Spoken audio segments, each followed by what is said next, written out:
Belles images, beau parcours. En tout cas, je me suis un peu trompée tout à l'heure.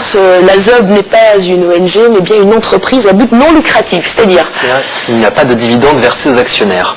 C'est-à-dire que tous les bénéfices réalisés par l'entreprise sont reversés, sont remisés réinvestis dans l'entreprise. Monsieur Radjoy Narvel, vous connaissez la ZOB? Vous avez un zébu vous-même? Non, en location-vente? j'ai pas de zébu. J'ai pas de zébu, mais je connais la ZOB parce que je connaissais bien Stéphane. Hein. Stéphane Jay, qu'on a vu dans le reportage. Oui, Stéphane Jay, qu'on a vu dans le reportage. Oui, je trouve que c'est une bonne chose. Et ce sont ces choses-là qu'il faut alimenter Madagascar, qu'il faut faire à Madagascar. Donc ça, c'est une chose qui est très bien. En parlant du zébu, c'est un animal presque sacré à Madagascar. En tout cas, un animal respecté. Oui, c'est le zébu, en fait, bon, c'est pas un animal sacré comme l'Inde. C'est un peu l'animal symbole de Madagascar. Pourquoi? Parce qu'il y a des zébus partout. Et puis le zébu, c'est aussi que il a ce qu'on appelle l'élevage contemplatif. C'est-à-dire que quand quelqu'un est riche, il achète des zébus, il le met dans une plaine, hein, il le regarde. Ça fait aussi que juste pour le contempler et aussi pour préparer sa mort, parce que après quand il va mourir, on va tuer une centaine ou 200 des zébus par rapport à ce qu'il a, et on va mettre toutes les cornes sur sa tombe, et ça fait ce qui montre bien qu'il a été riche. Qu'il a été riche et qu'il a. C'est un symbole d'opulence, le zébu. C'est un symbole d'opulence, c'est ça. Et pourquoi pas redistribuer certains de ces zébus plutôt que les contempler? Ben ça c'est Madagascar. Ça c'est Madagascar.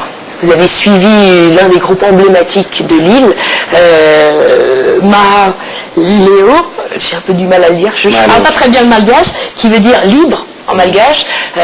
C'est un groupe de 7 personnes, et votre film s'appelle d'ailleurs comme ça. Je vous propose de regarder un extrait du film, et puis on reparle de ces musiciens et du message que transporte ce film juste après. On m'avait dit, les amis Atana, un président de la République, l'ancien ou le nouveau, c'est comme des chaussures. Ça fait toujours mal. Mais qu'est-ce que tu veux?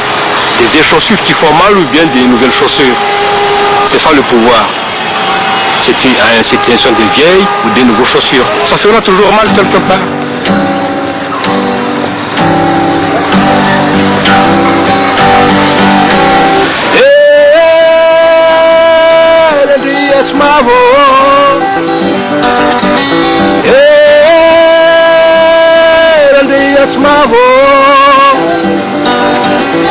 Ambara komna wane, malatimni avare wane, tut var kele dona, fanyane mlayane, var bente na nona. Ambara komna wane, malatiyem nar wane, tut var kele dona, fanyane mlayane, var bente na nona. Randiyach mavo,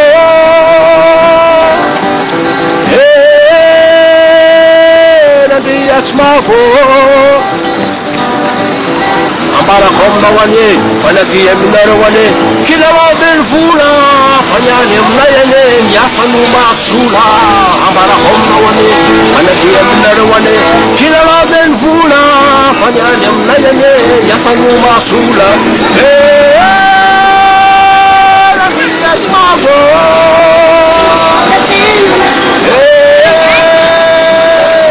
J'ai beaucoup aimé cette image de la chaussure pour décrire le pouvoir. Est-ce que vous êtes d'accord? Absolument. C'est très bien vu. Hein. Tout à fait d'accord. Vous disiez, hors caméra, ce sont un peu les Beatles de Madagascar. Oui, en fait, c'est un peu ça. Les Mahalés, c'est un peu les Beatles de Madagascar parce qu'ils sont connus partout dans Madagascar. Et leurs chansons... Même en dehors des frontières.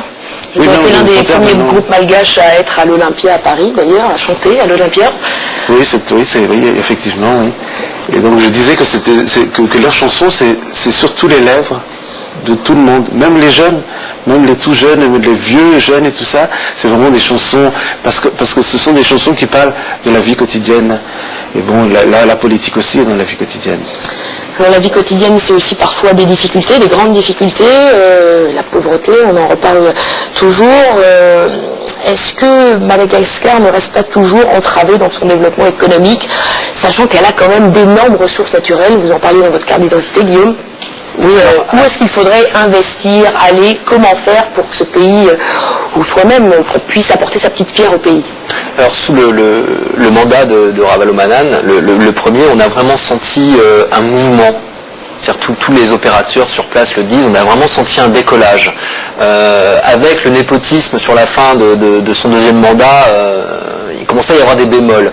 Mais il y a des niches effectivement qui peuvent être exploitées. On pense au tourisme. Alors le tourisme a énormément souffert. Il y a eu de moins 60 à moins 70% de chiffre d'affaires pour les entreprises touristiques cette année. Donc lié entre la concordance entre les deux crises politiques et économiques. Donc là, il y a l'hiver austral, enfin l'été austral qui arrive, qui est pas la saison favorable pour des raisons climatiques. Donc ce secteur peut repartir à l'hiver austral prochain, c'est-à-dire lors de l'été de l'hémisphère nord. Mais il y a par exemple les télécommunications avec le raccordement à la fibre optique qui devra avoir lieu là, en fait le raccordement est fait, c'est plus qu'une question d'autorisation administrative. Ah oui. Donc pour le moment c'est assez lent, hein, c'est très difficile, c'est vraiment du bas débit et très onéreux. Très bas débit, 80 € par mois l'abonnement, oui c'est très cher, donc ça ne favorise pas le développement d'entreprises du secteur tertiaire, mais le raccordement justement peut favoriser. Il y a aussi des zones franches, ça aussi c'est plutôt un élément peut-être favorable à l'investissement. Notamment pour le textile, c'est-à-dire que l'idée à Madagascar ça serait de faire ce qu'a fait l'île Maurice il y a 20 ans. Ils se disent voilà, nous on est l'île Maurice avec 20-25 ans de retard, ils ont fait des zones franches, on va faire la même chose, c'est-à-dire la zone franche c'est pas une zone spécifique, c'est plutôt un concept. Vous ne payez pas d'imposition sur les bénéfices, vous ne payez pas d'impôt sur les bénéfices pendant 10 ans, puis les 10 années suivantes uniquement 10% au lieu des 33% habituels, et vous ne payez pas de taxes sur tout ce que vous importez, uniquement si vous réexportez toute votre production. Ça, ce sont pour les entrepreneurs qui sachant que la main-d'œuvre malgache en plus est l'une des meilleurs marchés au monde, puisque un ouvrier gagne 30 € par mois. Oui, ce qui est très faible. Qu'est-ce que vous diriez à un jeune, par exemple, ou un moins jeune, qui tombe amoureux du pays? À mon avis, il y en a beaucoup, parce que c'est une très belle île et très, très forte. Pour bien s'installer à Madagascar, qu'est-ce qu'il doit faire, ce jeune? Dans quoi doit-il s'orienter? Quel travail? Moi, je dirais qu'il faut y aller, il faut aller. Bon, au départ, il ne faut pas dire, bon, j'ai de l'argent, je vais faire ci, je vais faire ça, je vais faire ça. Il faut aller s'installer dans un village, puis voir. S'imprégner. Parce que dans les villages, il y a des gens qui font des choses. Il y a plein de gens qui font des choses. Il y a plein de petits métiers, plein de petites choses et tout ça, qui peuvent être exportés, qui peuvent être alimentés d'une certaine manière pour que ce soit grand, pour que ça devienne grand. Et à mon avis, c'est ça qui peut sauver Madagascar. Des petites rivières fortes. Une tradition artisanale très forte. Les gens sont très habiles. J'allais dire les petits ruisseaux plutôt font les grandes rivières. Ça tombe bien puisque l'eau se repose souvent dans le fameux arbre du voyageur. C'est l'emblème de Madagascar. Ça me permet de faire une petite transition et voyager dans la belle île de Madagascar.